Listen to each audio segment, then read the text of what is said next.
The Philadelphia Eagles made two key additions this offseason that they did not have in Super Bowl 57 against the Kansas City Chiefs. I think those two players and coaches are game changers next Sunday. I'll tell you why on this Friday edition of the Locked On Eagles podcast.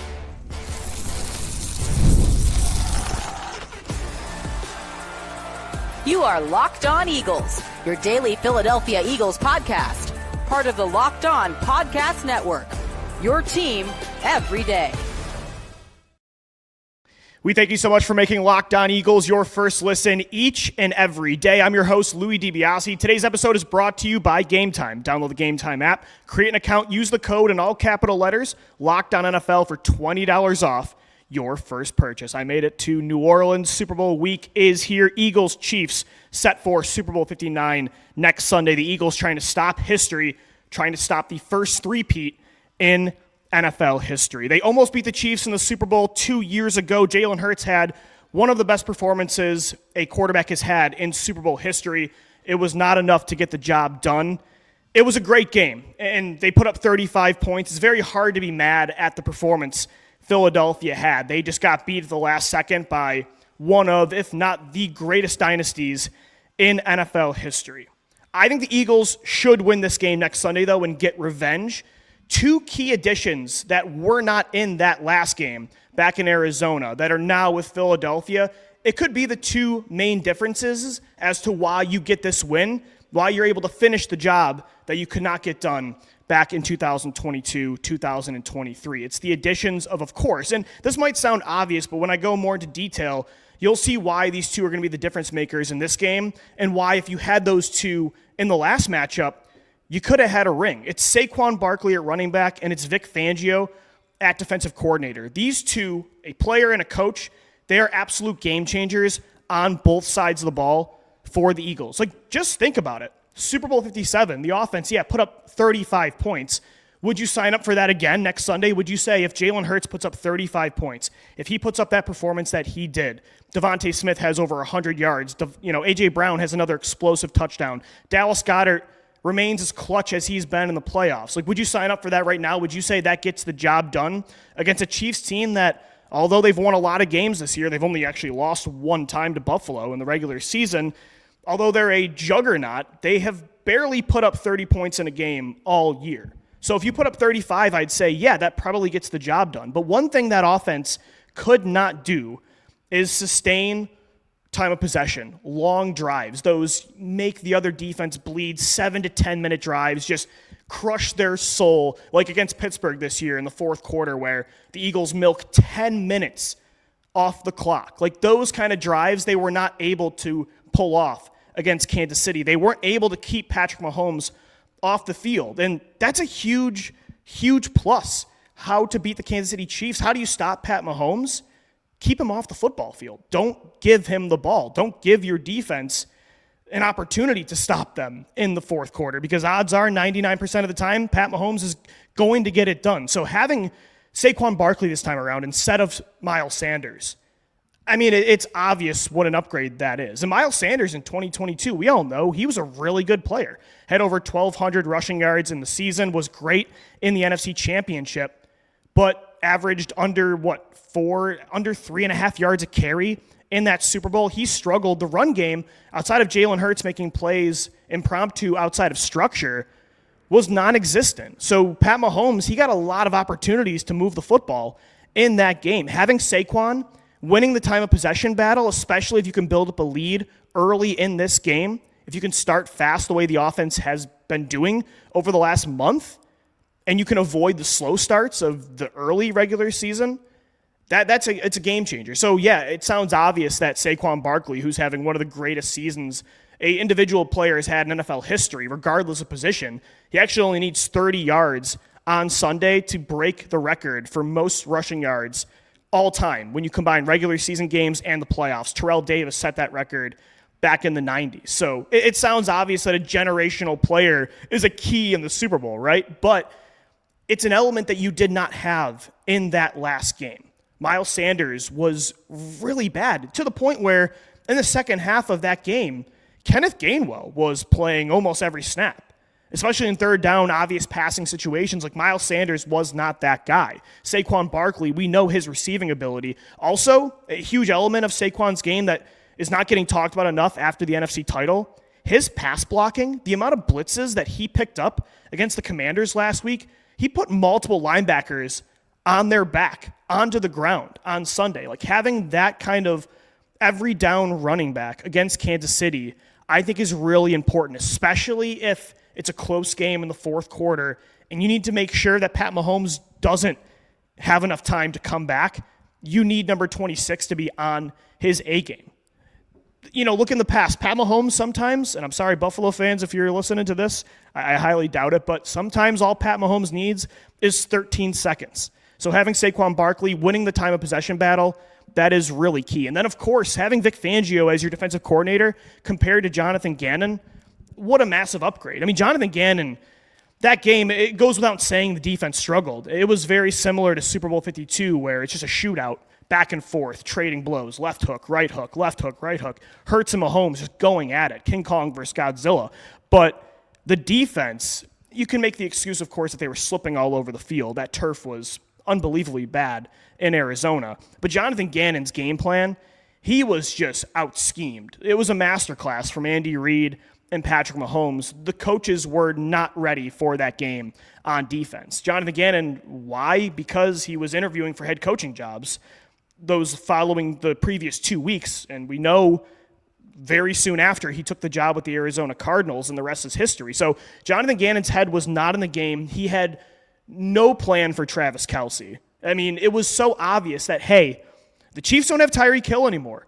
If you stop number 87, or at least limited him, easier said than done, he's the greatest tight end in NFL history. If you can limit Travis Kelce, you can win this game, because who else is going to beat you? Juju Smith-Schuster? I mean, you're not scared of that. Johnathan Gannon, it was like he had no idea who Travis Kelce was.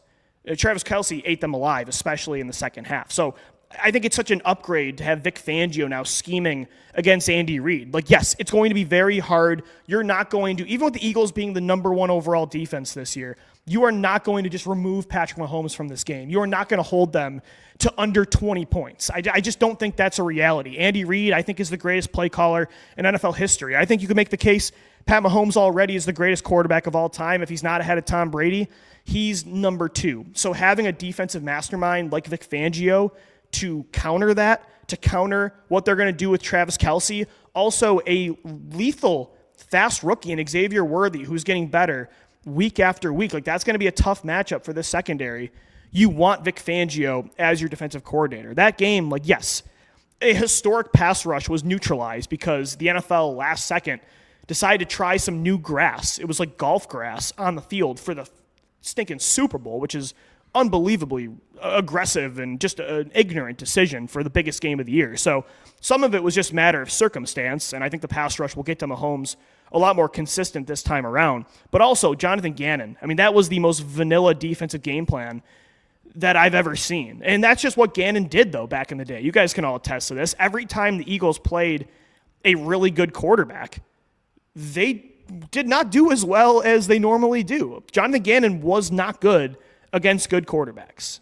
And so I think having Fangio this time around is such a key factor that could really be the difference in a potential one-possession game, how to get that just one key stop on Mahomes. Again, because you're not gonna shut him down. I don't think that's going to be the case. I don't think they're going to let him score 35 plus like last time. There's a middle ground here. But I think Fangio could be like the key tiebreaker, and he can scheme something up to stop them in the second half, again, if the game is close. So, and I actually have a stat for this to back it up. Vic Fangio is no stranger to Pat Mahomes and Andy Reid with the Kansas City Chiefs. Vic Fangio was the former head coach of the Denver Broncos, and he had a lot of success against Pat Mahomes. His record, of course, doesn't say that because he lost every game, but his offense never put up over 20 points. It was his quarterbacks were Tua, Teddy Bridgewater, Drew Lock a few times. Like, it was pretty bad. But Pat Mahomes, listen to this. So he's only had 20 negative EPA games in 131 career starts. 2 of those came from Vic Fangio's defense. 2 of his 9 worst career games have come from Fangio, and that's for, EPA perspective, so that's an efficiency metric. If you go by EPA, and a lot of people take that biblically at this point, then that says a lot. Fangio's been able to have success against Pat Mahomes. He's 0-8 against him, but now he has Jalen Hurts and a star-studded offense to help him go after this dynasty. So Saquon Barkley, Vic Fangio, it might sound obvious, but those two really could be the difference makers why the Eagles this time finished the job against the Kansas City Chiefs. Another player they're adding to the mix this week is a legend, Brandon Graham. He returned to practice on Thursday. It looks like Graham could play his final game next Sunday in the Super Bowl despite a torn bicep. But how much should they play him? I'm going to get into that coming up next right here on the Locked On Eagles podcast. This episode of the Locked On Eagles podcast is brought to you by Game Time. Attending NFL playoffs games, it's unforgettable. I went to the NFC title in 2022, Eagles 49ers. I just cannot describe the experience. Having the confetti fall down while Dreams and Nightmares play, seeing Jalen Hurts on the podium hoist that trophy, I was sobbing, and Game Time got me there. Game Time, they actually have a new feature. It's called Game Time Picks. It makes getting tickets for events even easier. It filters out the fluff to show you only incredible deals on great seats, so you don't have to waste time searching through thousands of tickets. Again, I was recently using Game Time Picks to find tickets for Eagles Commanders. Browsing through the deals, it was simple, and I found great value for all kinds of seats around the venue. The super deal was especially impressive, offering the best value for the event. The app's features like seat views before you buy and all-in pricing with no surprise fees at checkout made the experience smooth and reliable. Plus, the on-time ticket delivery and lowest price guarantee, it gives you peace of mind. So take the guesswork out of buying tickets with Game Time. Download the Game Time app, create an account, use the code in all capital letters Locked On NFL for $20 off your first purchase. Terms apply. Again, create that account, redeem the code Locked On NFL for $20 off. Download Game Time today. Last minute tickets, lowest price, guaranteed.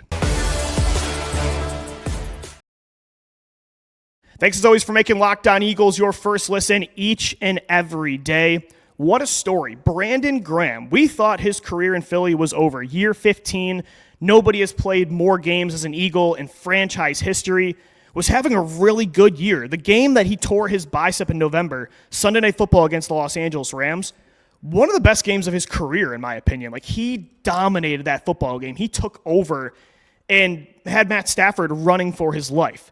And it was so sad to see him tear that bicep in the press conference after. He's like, I'm done. And even the media thought he was joking because, BG and his personality, he's always kidding around. Nope, he was done, and we thought that might be a career. And that was sad because we knew the Eagles at that point were a Super Bowl contender, and he wouldn't be able to go out on top and play in the game. However, he did return to practice this week. He's practiced 2 days in a row. He's a full go. He has the cast on the brace on his arm, the Ray Lewis, if you will, and he's going to try to give this thing a go next week.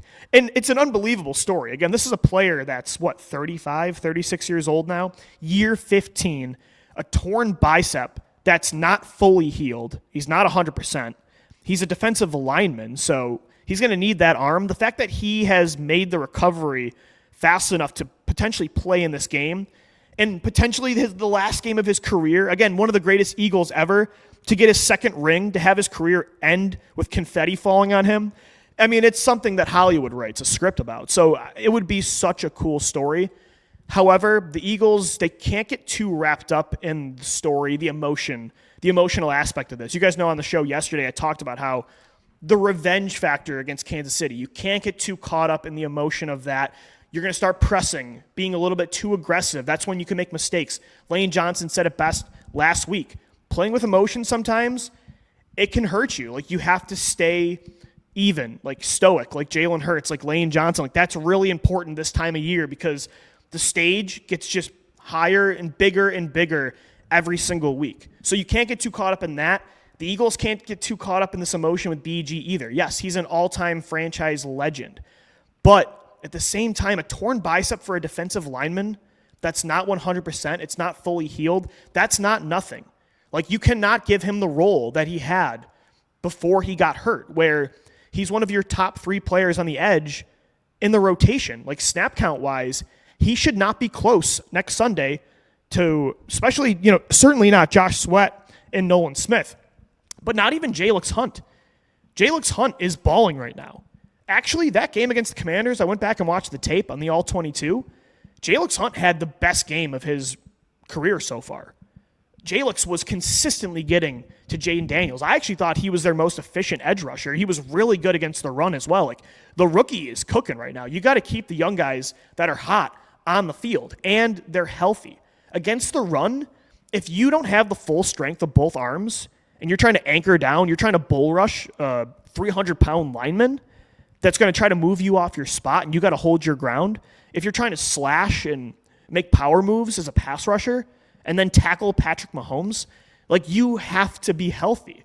And I do think BG will be healthy enough, and he's such a good, savvy pass rusher technique-wise that he should play. Like, I'm not saying he should be Bryce Huff where he's a healthy scratch and you just let him put on the helmet just so he feels like he's a part of it. No, like, I don't think he's going to be a cheerleader out there. Although he's been talking a lot in practice, Jordan Mailata said. So that's very authentic BG. But no, I do think he'll be efficient enough where it's like obvious passing situations, a third and long late in the game, and Jalix Hunt needs to be spelled because he's tired, or, Josh Sweat or Nolan Smith, like, they just need to be like spelled for a minute.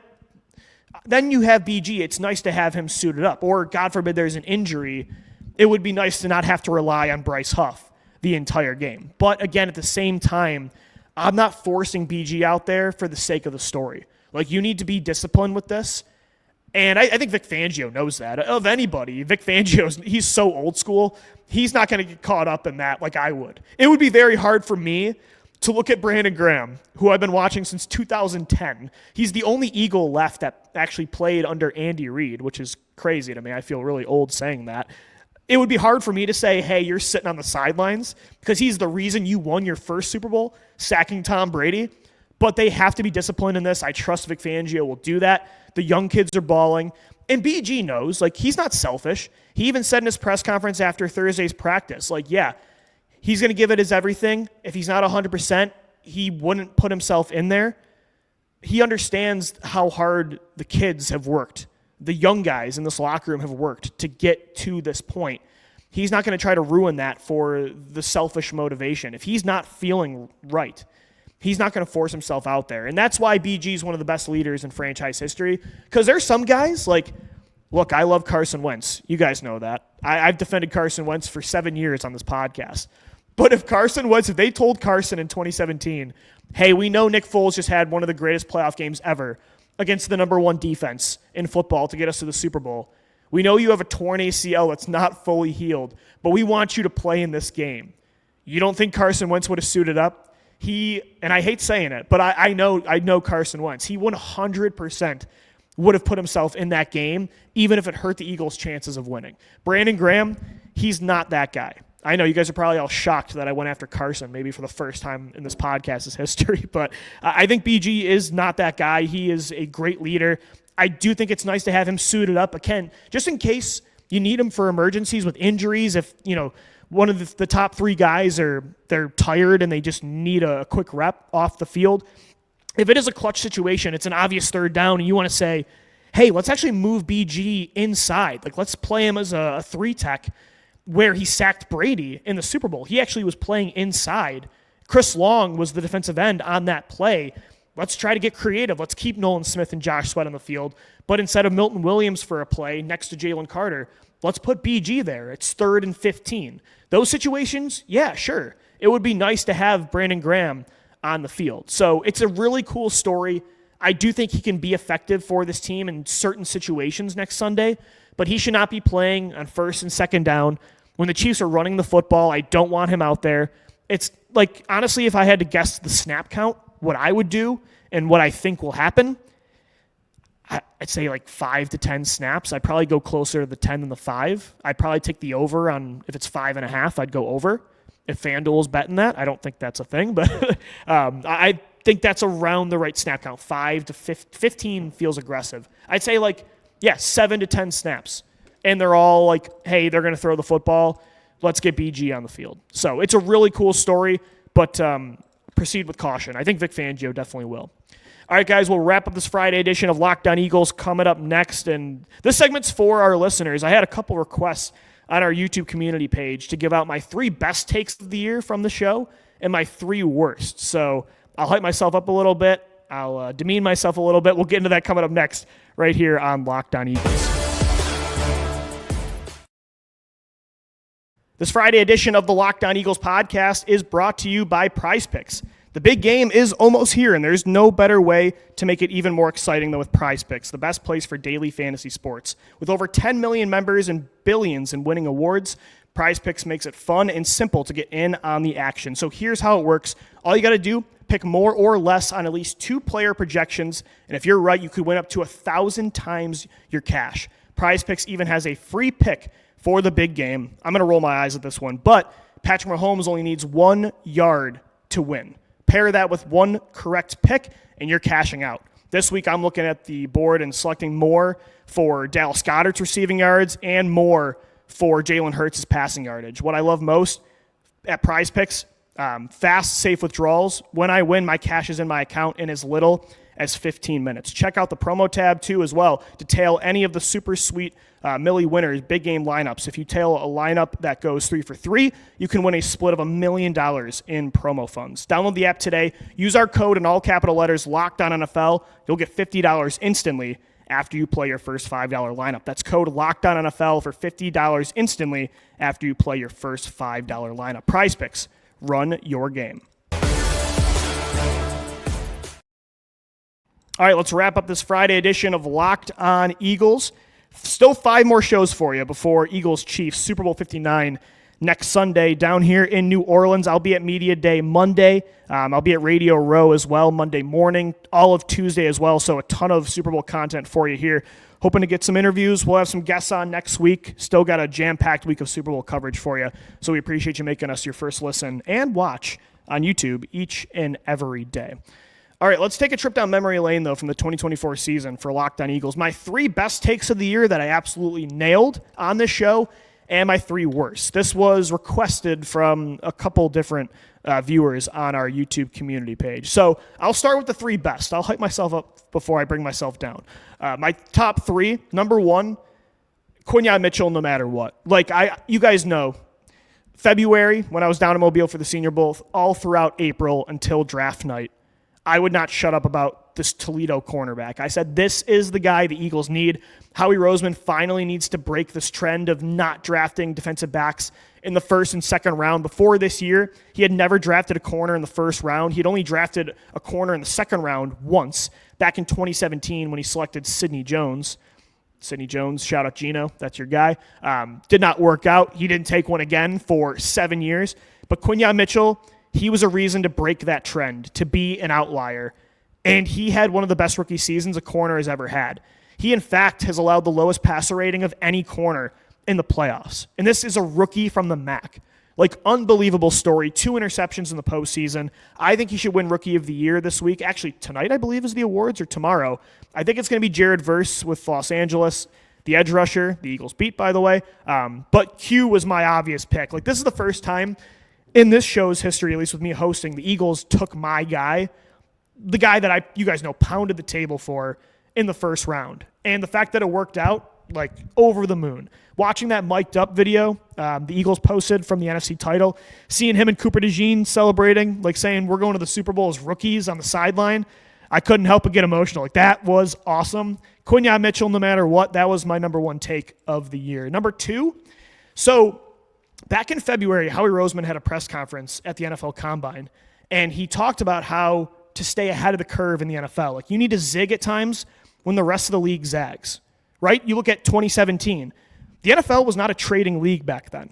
Howie Roseman kind of started the trade era by being aggressive, trading draft picks, player-for-player trades. You rarely saw that in the NFL before 2017. Howie Roseman made that now that's par for the course. You have to do that now to win championships. Then, after he traded Carson Wentz away, he saw everybody was trying to collect picks, or I should say trade them away, be aggressive. So what did he say?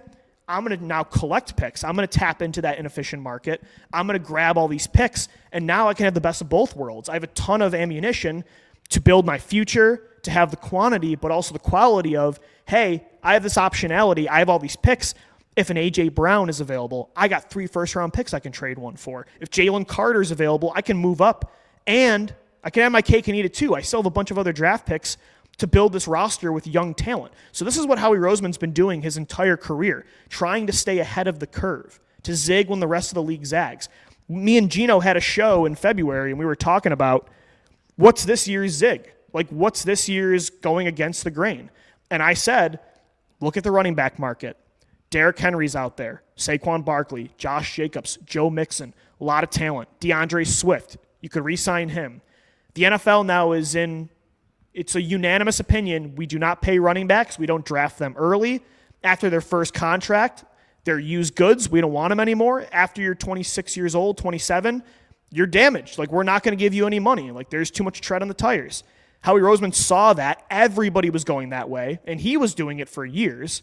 And he saw, okay, everyone's like, this is an overcorrection. Now I can get a weapon like Saquon Barkley for the same price as Gabriel Davis, as Darnell Mooney. Like, sure, is Saquon at the time, was it an overpay at running back compared to what the market said he was worth? Yeah, of course. But compared to other positions, what you're getting value-wise for Saquon Barkley, and we're seeing that this year, compared to what like the Falcons got with a Darnell Mooney or what the Steelers got with an inside linebacker like Patrick Queen, this was the smarter investment. It was an overcorrection, and you don't just do that for any running back. You got to do it for a special talent like Saquon, but it was the right player at the right time at the right price. And me and Gino did say, I think it's going to be the running back market. And people didn't believe it because he had never done this before. He never gave a contract of 3+ years of term to a player at this position. Never. I don't think he even extended anybody outside of LaShawn McCoy. And that was his first stint as a GM. And that was completely different Howie Roseman. And we said, though, hey, this could be something to watch to overcome the collapse of last year. And it happened. So I nailed that. And then I would say how to fix the passing game at the end of the year. The tempo, the quick passing game, the play action under center.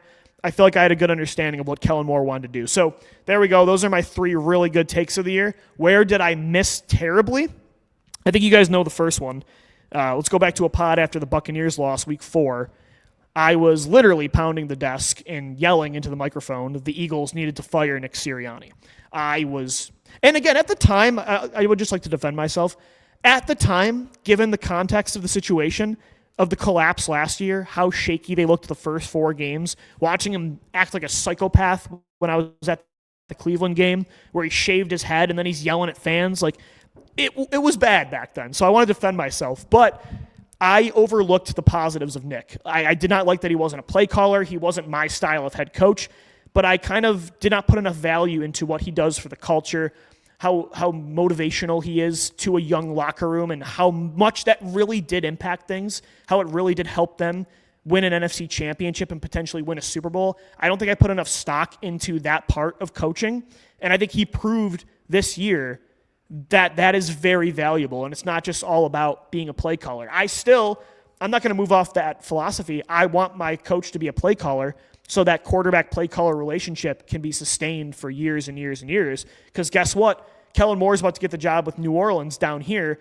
Then Jalen Hurts is going to be on his 5th play caller in Philadelphia in 6 years. So I still stand by that. I want my coach to be a play caller, but is it the end-all, be-all? Am I firing Nick Sirianni now as a result of him not being that guy?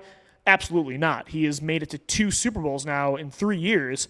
The proof is in the pudding. So that was a bad take for sure. And I started to question Jalen Hurts again. The first 4 games, he was turning the ball over a lot. Then you look at the Browns game, you look at the Giants game after the bye, it felt like they had kind of neutered him. They weren't letting him throw the ball, be aggressive. All 4 games to start the year, he's throwing for over 30 attempts, and then he's down to like 18 to 20. And I'm like, oh, they made him a game manager. They don't trust him to be a guy you win because of. Now you just think you can win with him. And so I started to get a little bit iffy on Jalen again, as I have in the past. He made me eat crow on that. The coach and the quarterback. I've had a very hot and cold relationship with those two in 4 years on the show, but they're the winningest head coach quarterback combo in Eagles history from an efficiency perspective. He's doing so much in such a little time. Not even McNabb and Andy Reid made it to 2 Super Bowls in their first 4 years together, actually. So I was definitely wrong I was getting a little bit nervous. I didn't go all in. I didn't say Jalen Hurts isn't the franchise quarterback, but I started to get a little 2021 Lou back, and I think you guys remember that. So I'll eat crow on those 2 takes. And then I would say one from the offseason. I did not like Zach Bond. And I mean, who would have thought he'd be a first-team All-Pro linebacker? But yeah, I thought when Vic Fangio was giving him a lot of first-team reps at inside linebacker in the summer, considering Bond in his entire career with the Saints was an edge linebacker, he was a pass rusher, and I was told by a good friend who's a Saints beat reporter that he would fit better at edge. So based on that as well, I didn't think it would translate well. And when I felt like he was forcing Bond on the field in the name of scheme over talent, over Jeremiah Trotter Jr., at the time over Nakobe Dean. I was a Devin White guy. Like, I thought Devin White was going to be really good for the Eagles this year.